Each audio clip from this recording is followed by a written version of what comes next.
করেছো। তুমি একদম চোখ রাঙাবে না। তোমার ব্যবহারে আমি বিরক্ত হয়ে গেছি। তাহলে আছো কেন আমার সাথে? ও ঠিক আছে, তাহলে চলে যাবো। সানি, তুমি কখনোই আমাকে বুঝলে না।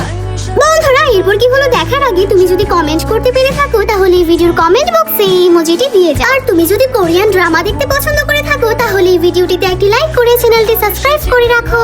সানি, দেখো এই ড্রেসটা কেমন? আমার এই ড্রেসটা খুব পছন্দ হয়েছে। তো আমাকে বলার কি আছে? দেখতে পাচ্ছ না গেমস খেলছি, কেন বিরক্ত করছো আমায়? আরে বাইরে তো অনেক বৃষ্টি হচ্ছে, বাড়ি যাবো কিভাবে? মিনি, আমার হাজবেন্ড আমাকে নিতে এসেছে, আমি বাইরে এত জোরে বৃষ্টি হচ্ছে আর সানি আমার একটা খোঁজও নিল না। সানি, তুমি কোথায়? বাইরে বৃষ্টি হচ্ছে, আমি কিভাবে একা একা বাড়ি আসবো? মিনি, বৃষ্টি হচ্ছে তো কি হয়েছে, তুমি চলে আসো। আমি আসতে পারবো না, আমি খুব বিজি, তাই এখন মেসেজ দিয়ে বিরক্ত করবে না। এই বুঝি তোমার ব্যস্ততা। তুমি যে আমায় কেমন ভালোবাসো সানি, তা আমি খুব ভালো করেই বুঝতে পেরেছি। মিনি, তুমি এসব কি নাটক শুরু করেছো? তোমার ব্যবহারে আমি বিরক্ত হয়ে গেছি। তাহলে আছো কেন আমার সাথে?